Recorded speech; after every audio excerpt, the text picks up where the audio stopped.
Hello guys, welcome back my channel Puja day. কেমন আছো তোমরা? আই হোপ কি তোমরা খুবই ভালো আছো, আর আমিও খুবই ভালো আছি। তো এই যে দেখো, সন্ধ্যা হয়ে গেছিলো, তো সন্ধ্যা দিচ্ছিলাম। ঠাকুর পুজো টুজো দিয়ে এই যে জামাটা বার করলাম গোদরেজ দিয়ে। যেমন তেমন করে রেখে দিলাম। জামাটা একদম ঘুচড়ি টুচড়ি গেছিলো। তো এখানে দেখো আমার হাজব্যান্ড আয়রন করে দিচ্ছিলো। এমনি করে জামা আমাকে পরতেই দিবে না কখনো। তো বললো কি আমি আয়রন করে দেবো। তো ও খুব সুন্দর আয়রন করে, আমার কাপড়, বাবুর কাপড় খুব সুন্দর করে। তো এখানে দেখো ব্যাগ ট্যাগ নিয়ে আমি রেডি হয়ে গেছিলাম। আর যে বৃষ্টি শুরু হয়ে গেছে, যাবো করে একটু রেস্টুরেন্টে। তো আমার হাজব্যান্ড একটু পার্টি দিবে ছোটাসা, তাই জন্য রেস্টুরেন্টে যাওয়ার জন্য তৈরি রয়েছিলাম।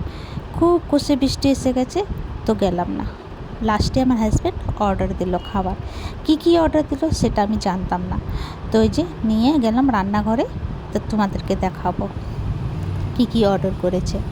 তো বাবুটাও অনেক এক্সাইটেড ছিল। তো এখানে দেখো, এটা হচ্ছে মশালা কড়াই পনির, পনির কাবাব টিক্কা, স্যালাড, ফ্রাইড রাইস, রায়তা আর নান ছিল।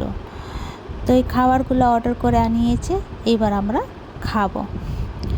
তো খ্যার অন্য সময় আবার যাওয়া হবে রেস্টুরেন্ট, ফিলহাল এটা ঘরেই পার্টি করি। তো তোমাদেরকে আমার ভিডিওটা কেমন লাগলো? ভালো লাগলে প্লিজ লাইক, শেয়ার, কমেন্ট করো, সাবস্ক্রাইব করে দিও। আবার নতুন ভিডিওর সঙ্গে দেখা হবে। তো তোমরা সবাই ভালো থেকো, সুস্থ থেকো। ভিডিওটা কেমন লাগলো কমেন্ট করে নিশ্চয়ই জানিও। ইউটিউব থেকে দেখলে সাবস্ক্রাইব করে দিও, আর ফেসবুক থেকে দেখলে ফলো করে দিও।